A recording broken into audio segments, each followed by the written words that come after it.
Hello, I'm Dr. Catherine Clark, Interim President of the University of Rio Grande and Rio Grande Community College, and welcome to Voice of Rio. I have a guest that I'm sure you will be as delighted to hear from as I have been, and that's our soon-to-be President of the University of Rio Grande and Rio Grande Community College, Ryan Smith. So stay tuned.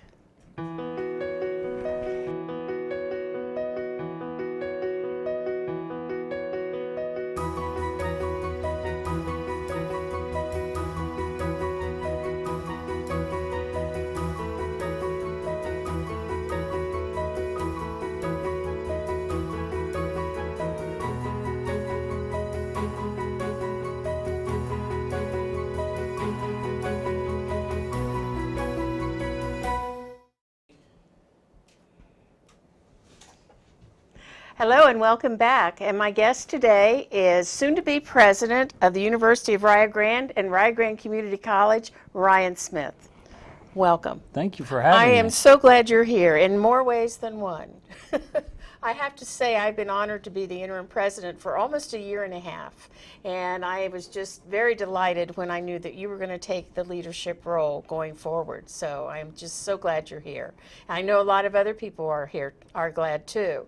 So would you tell us a little bit about your background and what you've been doing prior to this? So a little bit about my background. First and foremost, I live about 5 miles from campus. I'm born and raised in Gallia County. I know because of that the importance of this institution for our region, both economically and educationally, in the impact that it has. Going back a little bit further in my history, I graduated from Ohio State in 1995, went on to join my father and my uncle in the brokerage business. In 1996, I was licensed to do that. Began getting involved in the community, the Chamber of Commerce, different things, and experienced those boards and had a little bit of experience there. Worked on the Gallipolis City School bond issue to get that passed to build new schools. At the time, I had 2 kids and 1 on the way. I now have 4. And we got that passed, and I joined the Gallipolis City School Board, which was an amazing experience for 5 years. At the same time, I was on the Holzer Hospital Board. Again, a unique experience that at the time didn't know how it might benefit me in the future, but certainly has paid dividends for the knowledge I had.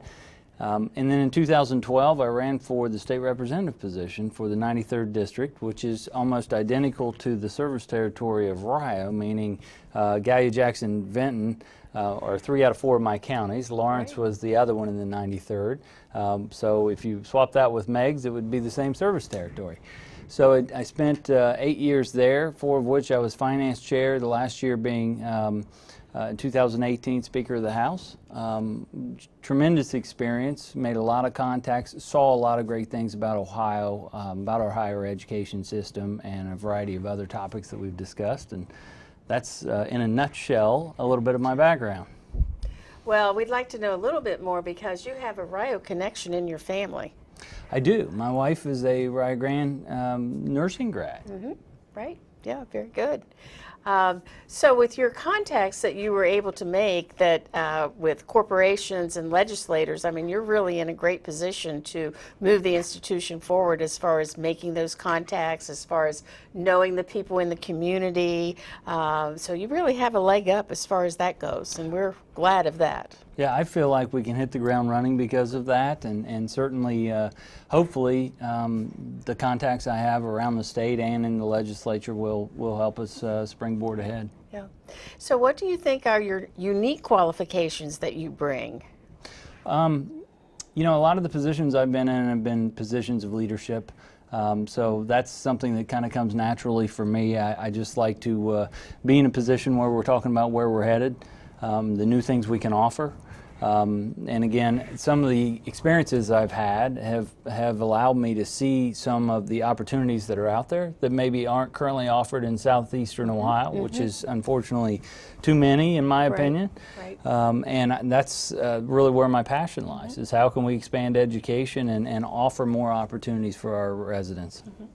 Well, and I'm sure that being in the state legislature, you're very familiar with the governor's initiatives and priorities, which include dealing with the opioid crisis, and in Southern Ohio, that's a huge issue here, and also workforce development, which is to prepare individuals to enter the workforce with those jobs that are needed right here in our region. So do you have any thoughts about the workforce development and how you see that playing out for the institution? Well, I think workforce development is crucial, really. And in my last few years in the legislature, we spent a lot of time talking about short-term certificate programs, programs that you can get a certificate for and go to work in a good-paying job. And ultimately, that's what we want. You mentioned the opiate issue. That definitely dovetails into it, because if you talk to employers all around the state, they'll tell you, I need people who can pass the drug test and show up to work. And unfortunately, that's all too uncommon throughout the state. We have low unemployment now, so it's important that we offer people the opportunity to better their position. And certificates, associate degrees, bachelor's degrees, all of which do that. And that's what I'm excited about. Right. Well, the other thing, too, about the opioids situation is here at Rio, we have a tremendous social work program, and we have some individuals who I think could certainly help with that as far as their counseling skills and so forth. So the institution itself has a lot to offer to this region and plays right along with those initiatives that Governor DeWine has established. So we're glad to be part of that and to dovetail what those initiatives are with what the governor is supporting, too. So I think that's really good. What do you think the issues are facing higher education, particularly in rural Ohio? Well, higher education is somewhat unique to most businesses, and I say that in a sense that when you have low unemployment and the economy's going well, people are employed and they're not often trying to better themselves in education. And there's always a class coming out of the high school and our traditional students, but the non-traditionals are usually in a better place. So it's a little bit counterintuitive that when things aren't as good, people seek that. And because of that, I've seen enrollment across the board around the state go down tremendously. But, you know, in rural Ohio, I think higher ed's a lot like other areas that we talk about in the state. And we don't oftentimes have the volume of individuals and the economies of scale to be able to offer what we need to offer.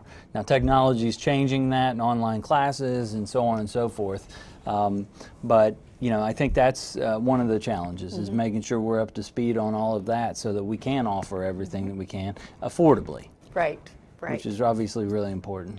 A big issue, and of course one of the things too is that here at Rio we have a unique situation. We have a private university board, University of Rio Grande Board of Trustees, and we have the Community College and the Rio Grande Community College Board of Trustees, which through the Community College we're able to get some state dollars to help, and we are just approaching that request for capital dollars to help us. And so we're looking forward to seeing how that might play out, and hopefully with your experience at the state level can help us kind of identify how we can put ourselves in the best position to get the resources that we need. Yeah, absolutely. The capital bill is a great opportunity, particularly in higher ed, to try and catch up on deferred maintenance or start new initiatives. And a lot of times, you know, over time, that kind of thing happens. And all schools throughout Ohio have quite a list of deferred maintenance. Yes. And certainly, I hope to take advantage of the capital bill for the institution so that, you know, we can start chipping away at some of our priorities and make it the best possible facilities that we can make it. If you were talking to a new high school graduate, what would you tell them are some of the best positive things about going to school at Rio? You know, the one thing that I think stands out at me, and it has since I've talked to people here, is very much the family atmosphere. And I went to Ohio State where 60,000 kids are on campus, and you see the same people occasionally, but not often, and you certainly don't know a lot by their first name. Here, everybody knows you. And if you want that kind of support and that kind of intimate discussions with your professors and all the people here, I just think it's like being in a large family, and that makes a huge difference, particularly for people from away from home. Right, right.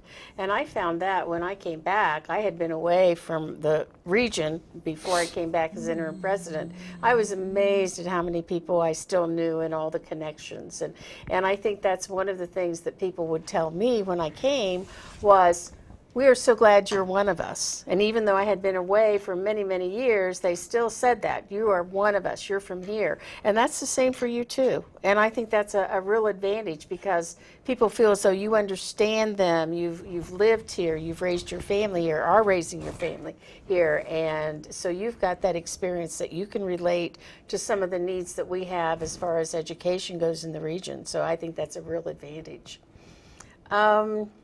So within the first 3 months that you're here, let's see, what would be the first 3 things that you would like to initiate? Boy, that's a great question. I think there's a lot of priorities for me. Number one, just I want to walk the campus and understand the buildings and everything that we have to offer and how it's currently being utilized. 2, obviously getting to know the staff and trying to understand, again, what everybody does on a daily basis so that we can figure out, so that I better understand how it all operates. And as you know, that takes a little bit of time to integrate into that. But I really want to understand the current happenings, and obviously the capital bill projects that we've discussed, both in the past and in the future, are coming up quickly. So I want to get started on those as quickly as we can and really start to show some progress on that front. There's a lot of programs and initiatives that I have, and frankly, I have more initiatives than we do money. I can tell you that. I know that. I know all about that. But you know, that's part of it too, is the fundraising aspect and trying to create excitement about, hey, we're headed to these kind of initiatives and really get some things started. And what I found here was there's so many great people that love this institution, and as you and I have discussed, it's a lot like Woody Hayes used to say, you win with people. And you get good people and the sky's the limit. Yeah, exactly right. And I think one of the things that I liked about a statement that you made, and I thought this could be just a great motto. I don't know if you remember what it was. I hope you do, because I'm going to quiz you about it. What is it, that phrase that you have used? So I call it changing tomorrows. And changing tomorrows is all about thinking about the impact that you have on the students that come through here. And we understand the impact of higher education in general, and what it can do, the power of education, and position yourself for a much more prosperous, more successful life. And I just feel like to have an impact in your life, there's not much better place to do it than through the education field. And we are changing tremendous amounts of tomorrows for people that come through this institution. And you know, that just gives me chills thinking about it. I'm excited about it, and I can't wait to interact with the students and, you know, offer them all the supports we can so that we can help change their tomorrow. Well, I think that's just such an important phrase, and I hope that gets some traction, because I think that sums it up so well, as changing tomorrows, and you can do that with education. And with the opportunity that we have here at Rio, there are many lives that can be changed. Not just the lives of the student who's getting the degree, but the lives of the people that surround them. And they can serve as a role model for their friends, their family members. We have a lot of people who we call first-generation students, who are the first people in their family to go on to higher education.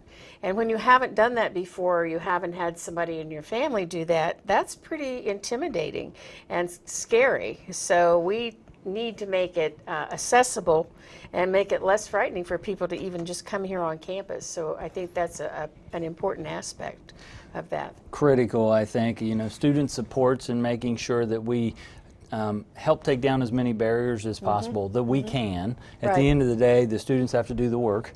But we can help get them in position to be successful, and really that's what we should be all about, right? Rio should be a place where everybody can succeed, and the student supports are critical, the first generation degrees. That's how I see us changing our region. And from the state standpoint, I worked an awful lot on economic development and trying to bring jobs. I tried every government program possible to move us along, and the one thing I know is you need an educated workforce to go to work, to have a sustainable job and build a better life.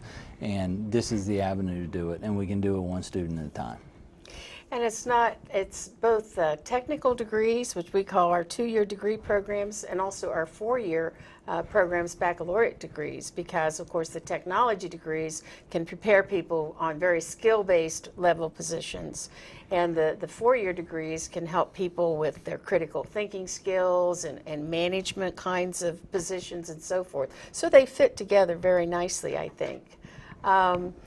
What would you tell, if you were meeting, which you will soon be meeting with several alumni, what are some of the things that you would tell some of the alumni of Rio?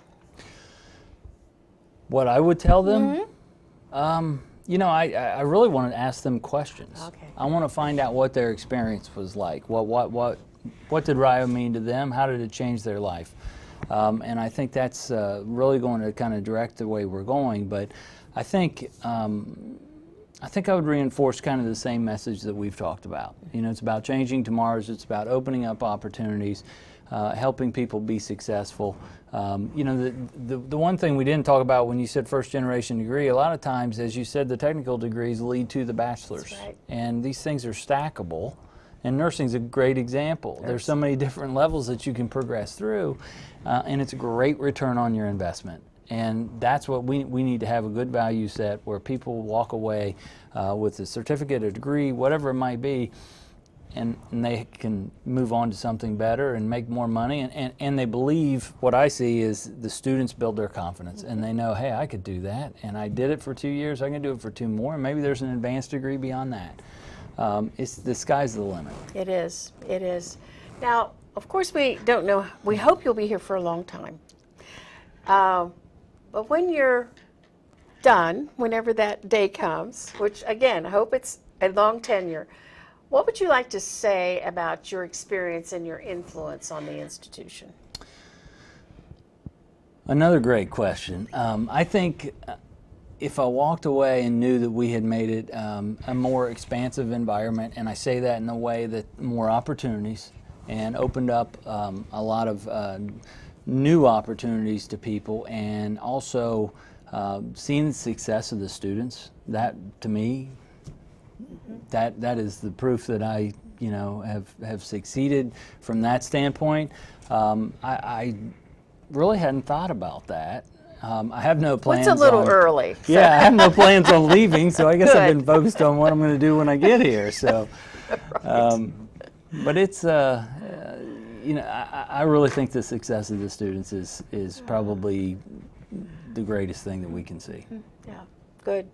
And you know that we're very, very glad that over the past about year and a half that we've been able to kind of stabilize our finances, and which has been a challenge, and it's a challenge for a lot of our colleges, small colleges, and finding that the declining enrollment because there are fewer high school students now and so forth. And we were just very glad that with the help certainly and work, the staff, that we were able to do that and stabilize the budget, which is important so we can move forward. And I think we're all looking forward, myself included, to your leadership and to now being in a position where we can really make strides forward with our education programs and our focus on those programs that are our strongest programs, and talk with our alumni about what has changed, what's the same, and what's going to be different in the future. And also with our donors, because they're really an important source of our resources here. So I'm looking forward to every opportunity I get to hear about what you're telling us, because at some point I'll be the listener, and so I'm really looking forward to your tenure here and to your being here. Is there anything else that you would like to add? Well, I think along those lines, you deserve a lot of credit. You've stepped up in a very challenging time and made some tough decisions, and the institution's better off for it, for your service. Thank you. And we're positioned well. Still got a lot of work to do to go, but everybody has that. But we got a world of opportunity, We and do. we need to look at it that way. So I really appreciate what you've done. Thank you. Well, thank you. I didn't say that to get your, I know but that, thank but you you so deserve much. that. I appreciate that, and I look forward to anything that I can do to make the transition easier for you, so that we can move forward with some really good initiatives.